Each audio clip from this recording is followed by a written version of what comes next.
Hello, citizens. This is the Aegis Vanguard Sentinel, and welcome to Star Citizen Rated.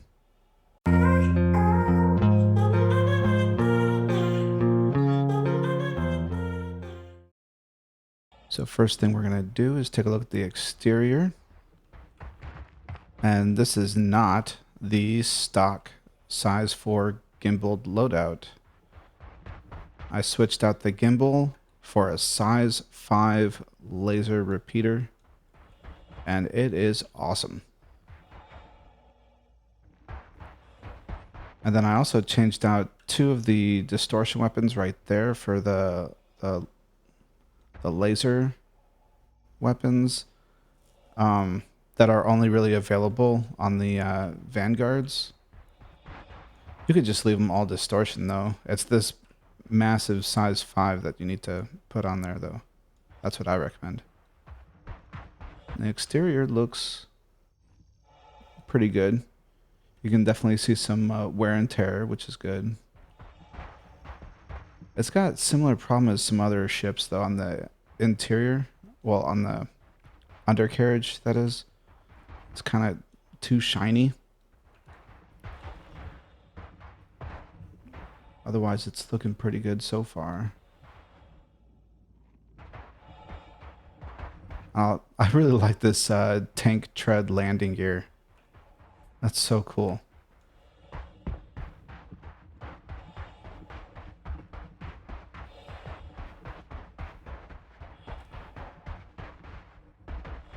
In my opinion, this is one of the coolest series of ships in the verse right now.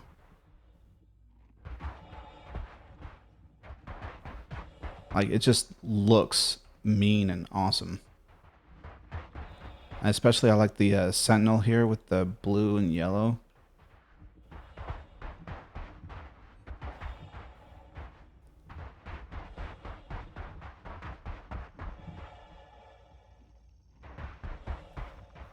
Looks really good. Okay, I don't think there's any component access on the exterior here. Pretty sure there's nothing.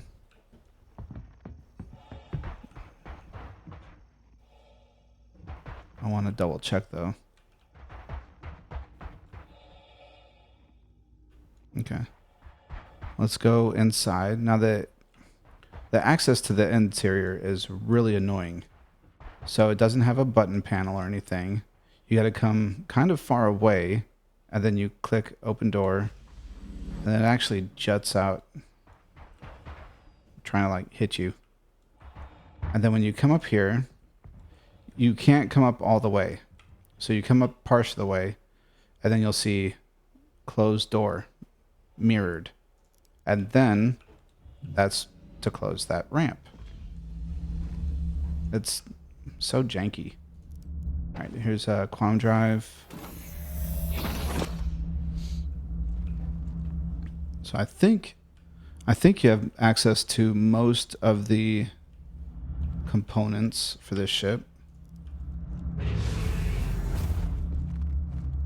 So that was the quantum drive, and I think the other components are up here. You can access those.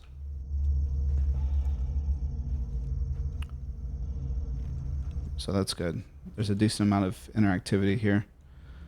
And then storage locker. I guess coffee maker and food dispenser when those come in game.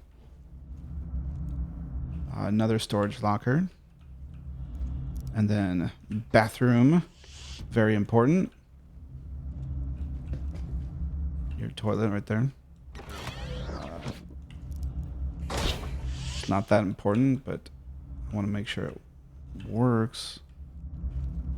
Because it highlights, but it doesn't look like it's wanting to work. Very weird. Old style storage, so it doesn't automatically open up your inventory.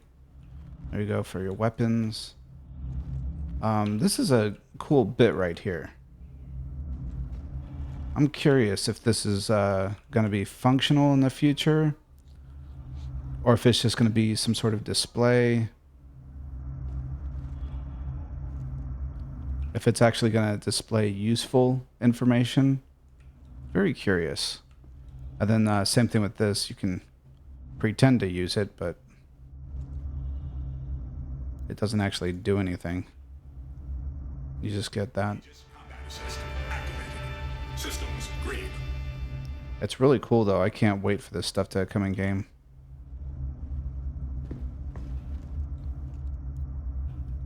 Little server racks. Nothing else is interactable right there. Nope. And then you got 2 beds, which is really nice. And you've got your turret. You have to kind of get right underneath it. Whoa, that was glitchy. I've never experienced that before. It's always worked quite well for me.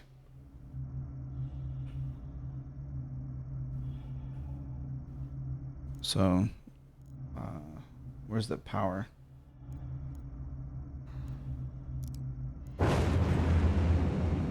That's kind of glitchy. Systems green. They're distortion cannons.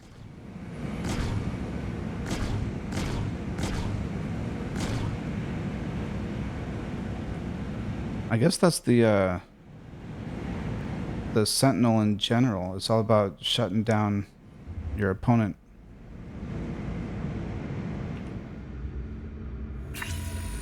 Let's see if it does the animation here. Yeah, there we go.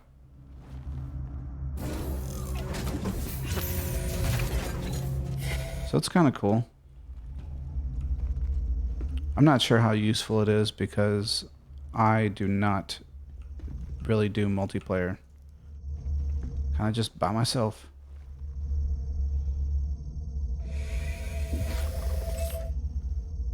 Okay, you got a decent cockpit. It doesn't have that great of view. You can see there's a lot of struts in the way. Kind of limits your ability to dogfight. Not much in the way of functional buttons. Yeah, power. Exterior open.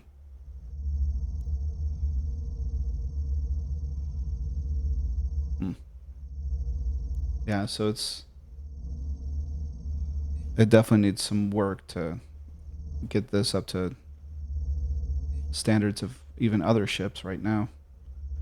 All right, let's see how she turns on.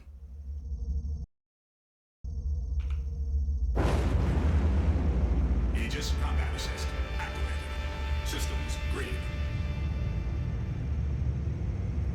It's okay. It's not as powerful as I would expect. It's got kind of big engines on it, right? And it's got those intakes or whatever they are right next to your cockpit, so you should be able to hear a lot more than that. All right, let's take a look at the animations though. The takeoff is actually pretty cool with the landing gear and the wings.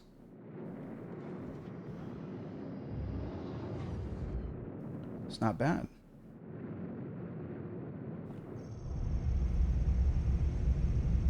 And flying in atmosphere. It's actually considered a heavy fighter. So it's not going to be nearly as nimble as, let's say, the Gladius or the Arrow.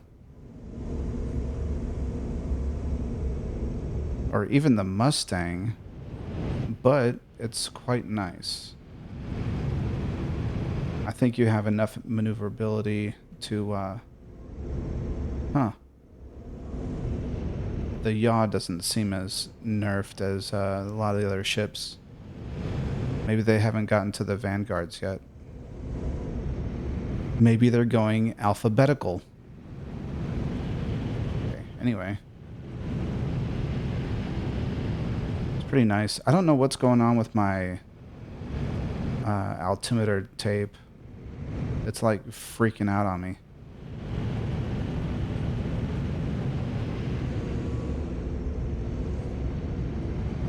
Okay, before I kill myself, let's go to space.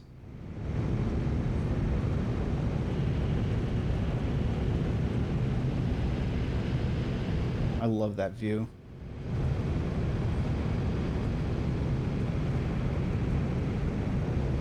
You can see the haze of the atmosphere, and then all of a sudden it gets super clear, and you can see all the stars and the little asteroid belt.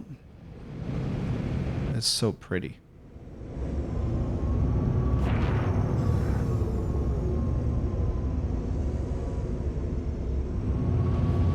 So yeah, to really test out space flight, I think we gotta do some bounties. And we have a HRT bounty that we're gonna take out.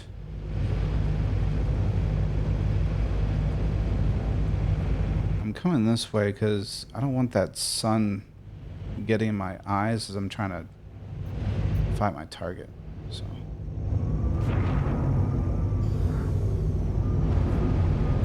Let's see here. What are we gonna have? A hurricane.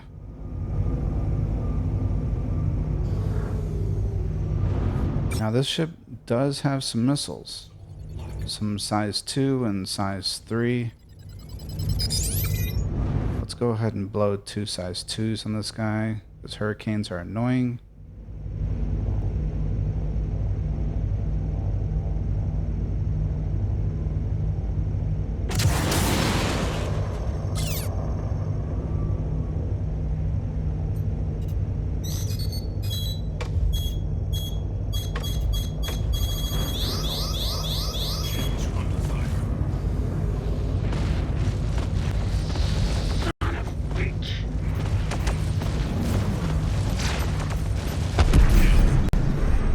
And that's why you put a size 5.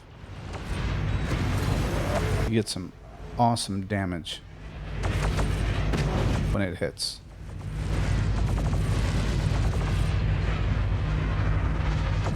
Let's get out of here before we blow up, because these guys are kind of putting out some hurt.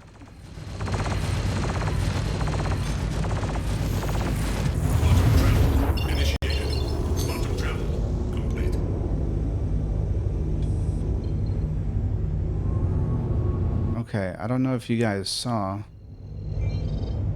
but the quantum drive is a little weird with where it aims. See that sight on there? It's not the middle of my viewing area. You gotta aim like that.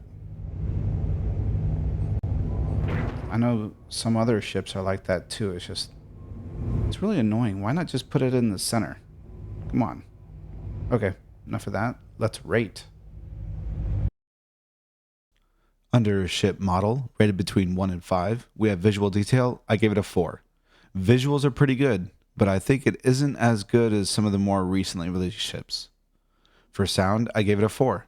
Sounds are good. I think the ambient hum is a little unbalanced from the rest of the ship, but I could be persuaded otherwise. However, the sound of the quantum drive spooling does glitch and can be annoying.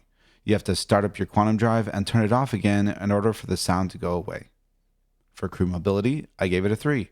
I like the entry to the ship and the ship layout, but it doesn't work 100% right now.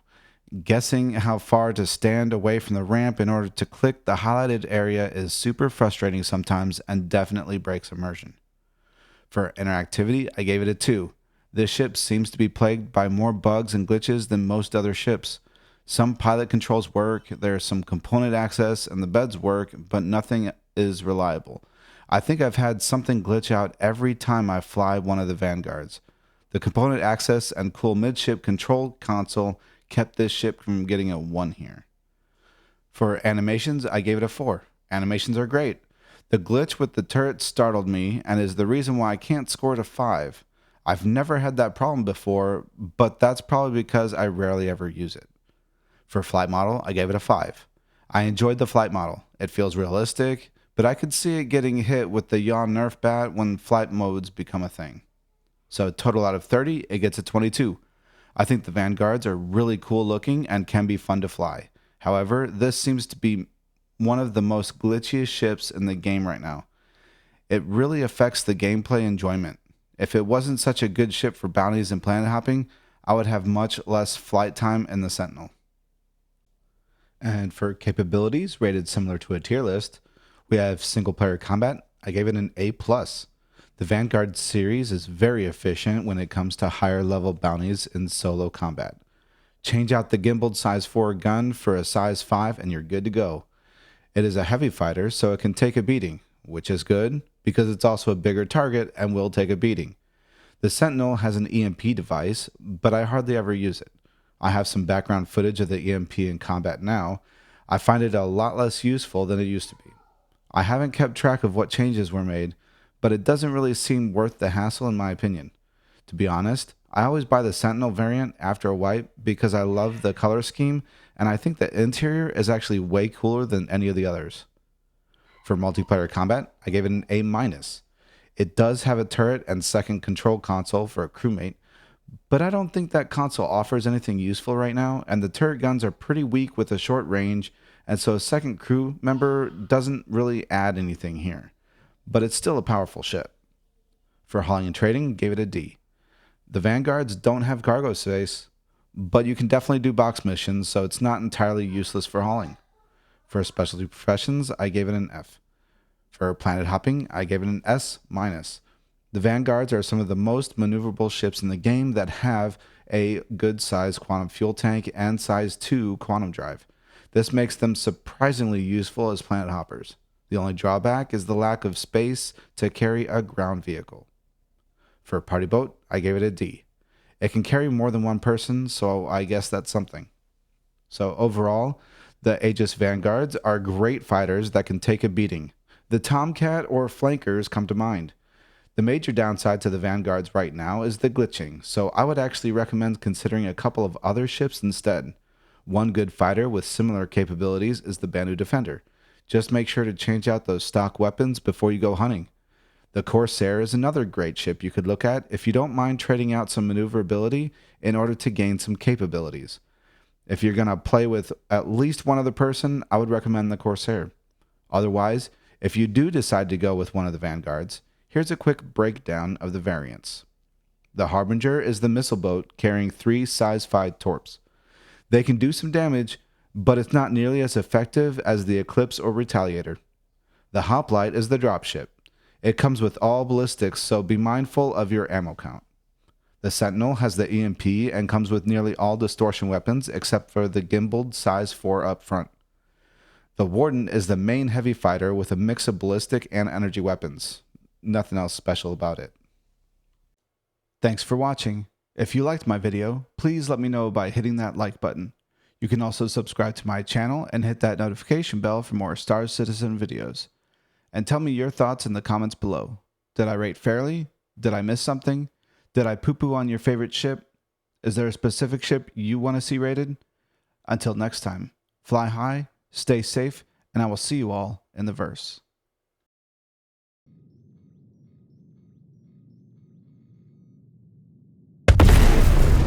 Ooh, good explosion.